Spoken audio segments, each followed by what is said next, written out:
IAS institute నిర్వహిస్తున్న all India scholarship exam pass అవ్వండి. 2 years ఫీజులో 50% మాత్రమే పే చేయండి. బ్రేకింగ్ న్యూస్ చూస్తున్నాం. తిరుపతి జిల్లా చంద్రగిరిలోని రంగంపేట వద్ద ఉద్రిక్తత చోటు చేసుకుంది. ముఖ్యంగా అక్కడ మంచు మోహన్ బాబుకు సంబంధించినటువంటి కళాశాల ముందు అక్కడ మీడియా రిపోర్ట్ చేస్తుండగా ఒక్కసారిగా కళాశాలకు సంబంధించినటువంటి సిబ్బంది మీడియా మీద దాడి చేయడం జరిగింది. అక్కడ మీడియాలో ముఖ్యంగా Suman TV reporter, Tirupati reporter, అదేవిధంగా కెమెరామెన్ ఇద్దరు కూడా అక్కడ కవరేజ్ చేస్తుండగా ఒక్కసారిగా కళాశాల సిబ్బంది, కొంతమంది సెక్యూరిటీ సిబ్బంది అక్కడ చేరుకున్నారు. మీడియా ఇక్కడ కవరేజ్ చేయకూడదంటూ కూడా ఆంక్షలు విధించారు. అయితే మీడియా కెమెరామెన్ అక్కడ షూట్ చేస్తుండగా ఒక్కసారిగా కొంతమంది గూండాలు, అనుచరులు వచ్చి నేరుగా దాడి చేయడం జరిగింది. దాదాపుగా ఈ ఇద్దరి మీద 30 మంది ఒకేసారి నేరుగా దాడి చేయడం జరిగింది. ఎంత చెబుతున్నా కూడా, తాము మీడియా అని చెబుతున్నా కూడా వినిపించుకోకుండా నేరుగా 30 మంది కూడా వీరి మీద దాడి చేయడం జరిగింది. అయితే ఇప్పుడు ముఖ్యంగా ఇప్పటికే హైదరాబాద్ లో కూడా ఒక హైడ్రామా నడుస్తుంది. ముఖ్యంగా మోహన్ బాబు కుటుంబంలో కొన్ని విభేదాలు తలెత్తినటువంటి నేపథ్యంలో అక్కడ తాజాగా దీని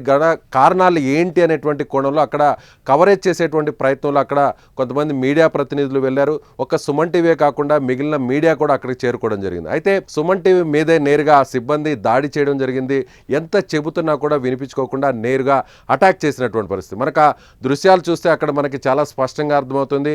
అక్కడ ఉన్నటువంటి కెమెరాని, అదేవిధంగా కొంత ఎక్విప్మెంట్ను కూడా ధ్వంసం చేశారు. అదేవిధంగా కెమెరామెన్ మీద దాడి చేయడం జరిగింది. కొంత గాయాలు కూడా అయ్యాయి. ఇప్పుడు ఇద్దరు కూడా నేరుగా ప్రభుత్వ హాస్పిటల్కి వెళ్ళి అక్కడ ప్రస్తుతం చికిత్స పొందుతున్నారు. అక్కడ ఉన్నటువంటి తిరుపతి జిల్లా మీడియా మొత్తం అంతా కూడా అక్కడికి రావడం జరిగింది. ముఖ్యంగా కళాశాల సిబ్బంది, అంటే చదువు నేర్పించే చోట, విద్యాబుద్ధులు చెప్పే చోట ఈ విధంగా మీడియా మీద దాడి చేయడం ఏంటని, ముఖ్యంగా ఈ కళాశాలకు, ఈ విద్యా కేంద్రానికి చాలా మంచి పేరుందని చెప్తుంటారు. కానీ అలాంటి చోట ఇలాంటి ఘటన జరగడం, ముఖ్యంగా మీడియా మీద ఎలాంటి సంబంధం లేని, అంటే కుటుంబ వివాదాలు నడుస్తున్నటువంటి నేపథ్యంలో కవరేజ్ మాత్రమే అక్కడ ఇవ్వడానికి అక్కడ వెళ్ళడం జరిగింది. ఏం జరిగింది అనేటువంటి విషయాన్ని తెలుసుకునేటువంటి ప్రయత్నంలో మిగిలినటువంటి మీడియా మిత్రులతో పాటుగా సుమన్ టీవీ కూడా అక్కడికి చేరుకోవడం జరిగింది. కానీ ఒక్కసారిగా అక్కడ ఉన్నటువంటి కొంతమంది గూండాలు, అనుచరులు, అంటే వారు ఒక మాట చెప్పాలంటే ఆ కాలేజీలో పనిచేస్తున్నటువంటి సిబ్బందా లేదంటే ప్రైవేట్ గూండాలు అనేటువంటి అనుమానం కలుగుతుంది. ఎందుకంటే ఆ దాడి జరిగినటువంటి తీరును చూస్తే చాలా స్పష్టంగా మనకు అర్థమవుతుంది. ఇప్పటికే మీడియా అసోసియేషన్ అంతా కూడా అక్కడికి చేరుకోవడం జరిగింది. జరిగినటువంటి ఘటనని వీరందరూ కూడా వ్యతిరేకిస్తున్నారు. నేరుగా చంద్రగిరి పోలీస్ స్టేషన్కు సుమన్ టీవీ ప్రతినిధిని, కెమెరామెన్ని అక్కడికి తీసుకెళ్ళినటువంటి పరిస్థితి. తీసుకెళ్ళి అక్కడ నేరుగా కంప్లైంట్ ఇచ్చారు. ప్రస్తుతం అక్కడ ఉన్నటువంటి సిఐ కంప్లైంట్ కూడా రిసీవ్ చేసుకున్నారు. అదేవిధంగా ఈ విషయాన్ని స్థానికంగా ఉన్నటువంటి తిరుపతిలో ఉన్నటువంటి ఉన్నతాధికారి, జిల్లా ఎస్పీ దృష్టికి కూడా తీసుకెళ్లడం జరిగింది. కాలేజీలో ఉన్నటువంటి సీసీటీవీ ఫుటేజ్ అంతా కూడా సేకరిస్తున్నారు. బయట కాలేజీలో ఉన్నటువంటి గేటు బయట అక్కడ రిపోర్ట్ చేస్తుండగా ఒక్కసారిగా కాలేజ్ లోపల నుంచి వచ్చినటువంటి 25 మంది లేదా 30 మంది, దాదాపుగా 30 మంది వచ్చి అటాక్ చేయడం, వారి చేతిలో ఉన్నటువంటి కెమెరా, మైక్ని లాక్కోవడం, వాటిని నేలకేసి కొట్టడం, ధ్వంసం చేయడంతో పాటుగా ఆ ఇద్దరిని కూడా, రిపోర్టర్ని, కెమెరామెన్ ఇద్దరిని కూడా కళాశాల లోపలికి తీసుకువెళ్ళడం జరిగింది. అక్కడ ఇష్టానుసారం దాడి చేయడం జరిగింది, దుర్భాషలాడడం జరిగింది. ఆ తర్వాత మళ్ళీ అక్కడి నుంచి వేరొక జీపులో ఎక్కించుకొని బయటకు తీసుకెళ్లి కిడ్నాప్ చేసేటువంటి ప్రయత్నం కూడా చేశారు.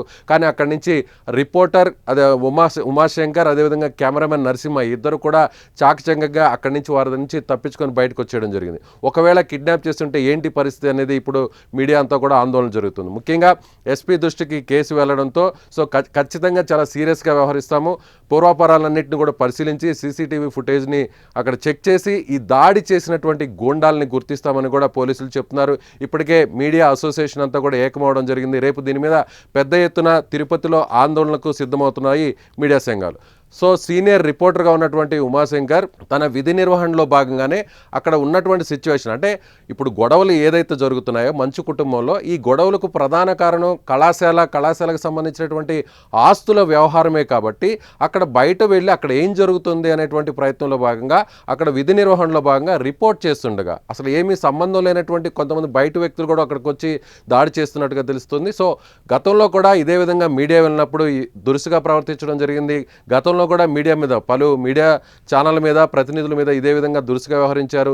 గతంలో కూడా కొంతమంది మీద కూడా దాడి చేశారనేటువంటి విషయాన్ని కూడా అక్కడ ఉన్నటువంటి మీడియా ప్రతినిధులు మనకు చెప్తున్నారు. ఏదేమైనా కానీ సో ప్రజాస్వామ్యంలో ఇలాంటి ఘటన, రాజ్యాంగంలో ప్రతి ఒక్కరు కూడా మీడియాకు ఒక స్వేచ్ఛ ఉంటుంది, అక్కడ జరిగినటువంటి విషయాల్ని చెప్పే హక్కు మీడియాకు ఉంటుంది. కానీ ఈ విధంగా మీడియా మీద దాడి చేయడం, విధి నిర్వహణలో ఉన్నటువంటి రిపోర్టర్ మీద, కెమెరా మీద అమానుషంగా దాడి చేయడం, ముఖ్యంగా అక్కడ హాస్పిటల్కి వెళ్ళి ట్రీట్మెంట్ తీసుకుంటే మిగిలినటువంటి మీడియా ప్రతినిధులు చెప్తున్నారు ఈ విధంగా దాదాపుగా 30 మంది ఒకేసారి మీడియాని టార్గెట్ చేయడం, అందులోనూ సీనియర్ రిపోర్టర్ మీద, కెమెరా మీద అటాక్ చేయడం ఎంత మాత్రం కరెక్ట్ కాదని చెప్తున్నారు.